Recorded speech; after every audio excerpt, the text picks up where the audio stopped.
আসসালামু আলাইকুম ভিউয়ার্স, আজকে নিয়ে চলে আসলাম কিভাবে নাটোরের বিখ্যাত কাঁচাগোল্লা তৈরি করতে হয়। এটাই আপনাদের সাথে শেয়ার করব। খুব অল্প সময়ে আপনারা নাটোরের কাঁচাগোল্লাটা তৈরি করে নিতে পারবেন। তো প্রথমেই আমি এখানে দুধ নিয়ে নিয়েছি।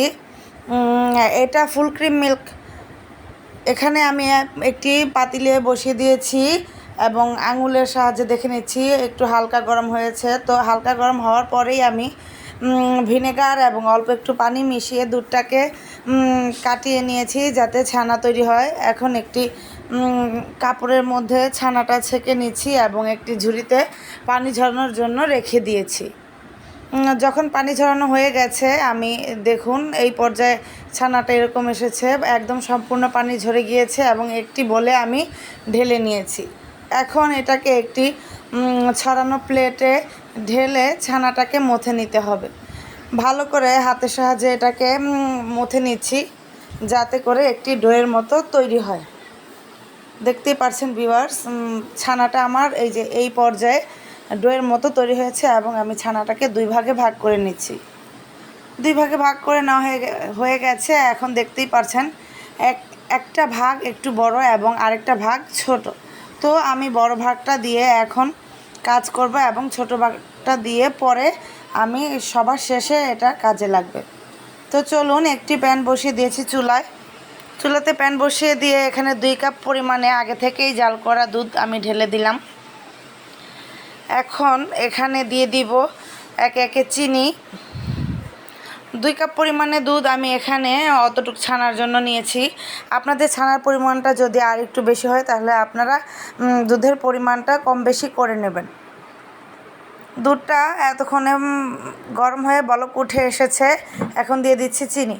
আমি এখানে প্রায় 2 কাপ পরিমাণে চিনি দিয়েছি, কারণ নাটোরের কাঁচাগোল্লাটা বেশি একটা মিষ্টি হয় না, তাই অল্প পরিমাণেই মিষ্টি দিয়েছি। তো দেখুন, এখন চিনিটা গলে আসা পর্যন্ত এটাকে নাড়তে হবে। তো একটু নেড়ে দিলাম। দুধটা আবারও বলক আসা পর্যন্ত আমি এখন দিয়ে দিব এখানে গুঁড়া দুধ। আমি এখানে 4 টেবিল চামচ পরিমাণে গুঁড়া দুধ দিয়ে দিয়েছি। গুঁড়ো দুধটা দেওয়ার পর ভালো করে নেড়েচেড়ে মিশিয়ে নিতে হবে যাতে করে লাম্পস বেঁধে না যায়। তো দেখুন, অনবরত নাড়তে হবে। নাড়াচাড়ার পরে এখন দিয়ে দিতে হবে সেই বেশিরভাগ ছানার অংশটুকু দিয়ে ভালোভাবে নাড়াচাড়া করে নিতে হবে এবং ভালো করে মিশিয়ে নিতে হবে।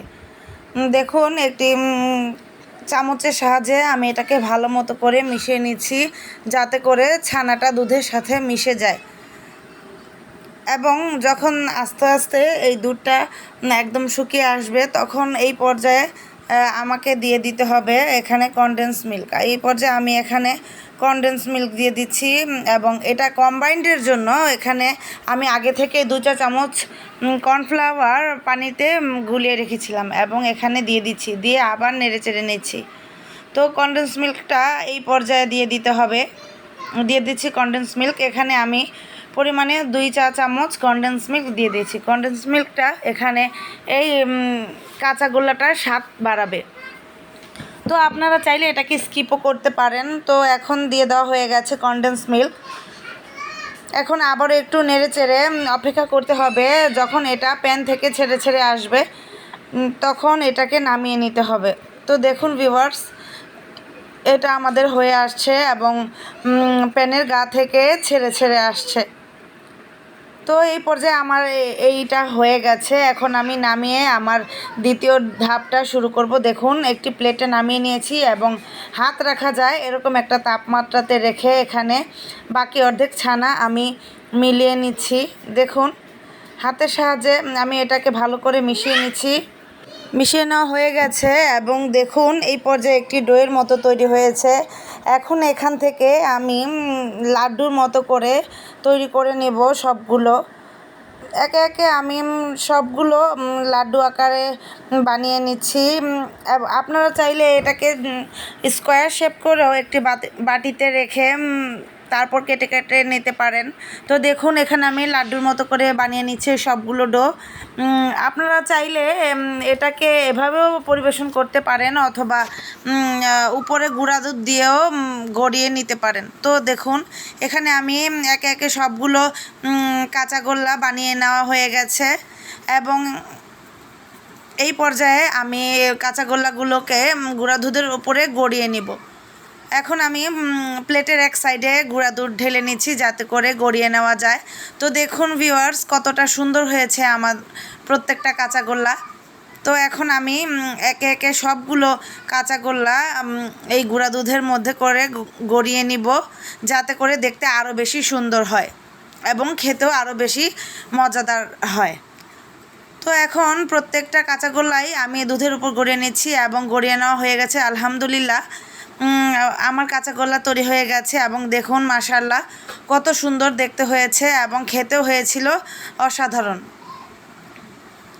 তো দেখুন ভিউয়ার্স, এই পর্যায়ে আমার কাঁচাগোল্লাটা এইরকম হয়েছে। তো আপনারা যদি চান তাহলে আমার রেসিপিটা ফলো করে এভাবে একদম পারফেক্টলি একটা নাটোরের কাঁচাগোল্লা তৈরি করে নিতে পারবেন, এবং এত চড়া দামে মিষ্টির দোকান থেকে কিনে আনতে হবে না। তো ভিউয়ার্স, আপনাদের যদি আমার ভিডিওটা পছন্দ হয়ে থাকে তাহলে আমার ভিডিওতে একটি লাইক, কমেন্ট এবং ফ্রেন্ডস অ্যান্ড ফ্যামিলির সাথে শেয়ার করে দিবেন, এবং আমার চ্যানেলটাকে একটি সাবস্ক্রাইব করে দেবেন এবং ফলো দিয়ে পাশে থাকবেন।